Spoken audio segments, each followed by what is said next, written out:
My name is Sarah Whitman. I'm 38 years old. For 8 years, I was married to Mark Whitman. From the outside, our life looked ordinary. We lived in a quiet town in Indiana, in a simple 2-story house. Mark worked in sales. I worked part-time at a public library. We didn't fight in public. We didn't draw attention. Neighbors waved. Family holidays were polite. Nothing looked wrong. That was exactly how Mark wanted it. The abuse didn't start with hitting. It started with control. He corrected the way I talked.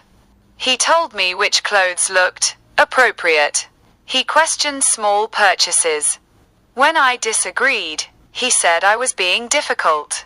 If I pushed back, he accused me of being ungrateful. There was always an explanation. There was always a reason. And somehow, it always became my fault. The first time he hit me, it shocked both of us. He apologized immediately. He cried. He said he didn't know what came over him. He promised it would never happen again. I wanted to believe him. Believing him meant I didn't have to change my life. But the promises didn't last. Over time, the violence became structured, controlled, predictable. He learned where to hit so it wouldn't show. He learned when to stop. He learned how to act normal the next morning. I learned how to stay quiet. I learned how to hide bruises. I learned how to smile at work.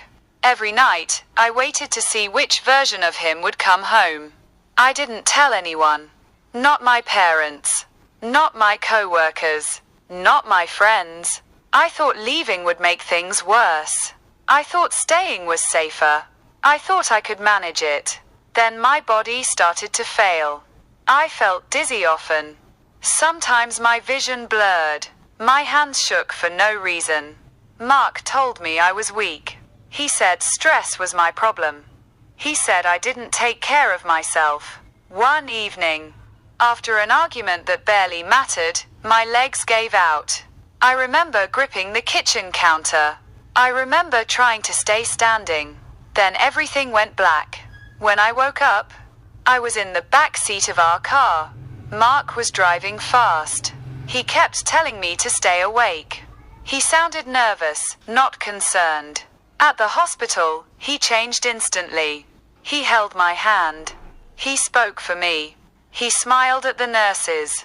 He told them I fainted from exhaustion. He said I forgot to eat. He acted like a devoted husband. They ran tests. My blood pressure was dangerously low. The doctor noted old bruises. A nurse asked me quietly if I felt safe at home. Mark was standing close.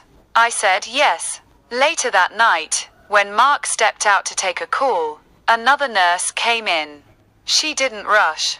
She didn't pressure me. She just said one thing. You don't have to protect him. I asked for a pen. I wrote everything down. The abuse, the threats, the fear, the years of silence. The hospital contacted the police.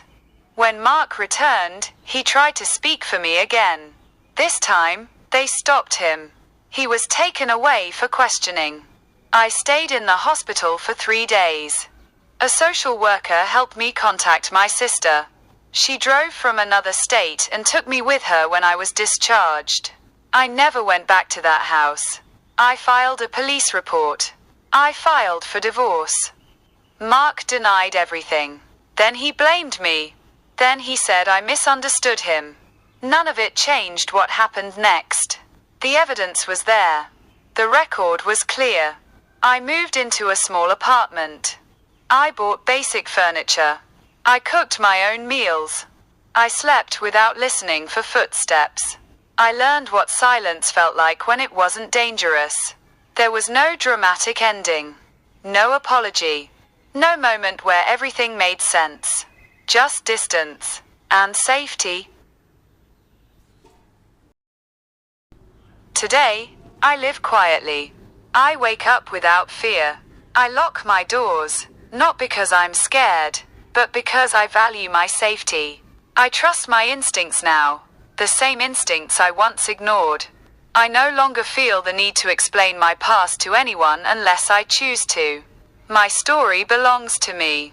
I understand something now that I didn't back then. Abuse doesn't always begin with bruises or broken bones. Often, it starts softly. It sounds reasonable. It hides in calm voices, in apologies that feel sincere, in excuses that almost make sense. It convinces you to doubt yourself before it ever harms you physically. That night, when I collapsed on the kitchen floor, it wasn't fainting that saved my life. It wasn't the hospital or the doctors alone. It was telling the truth.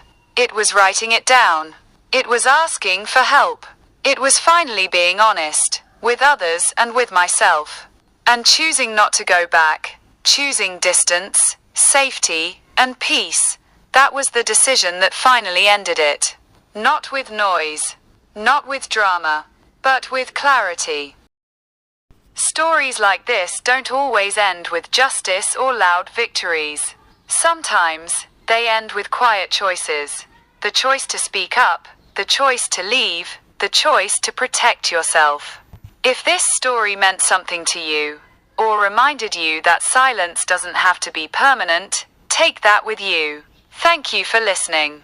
If you found this story meaningful, don't forget to subscribe, like, comment, and share. Your support helps these stories reach people who may need them. Take care of yourself, and I'll see you in the next story.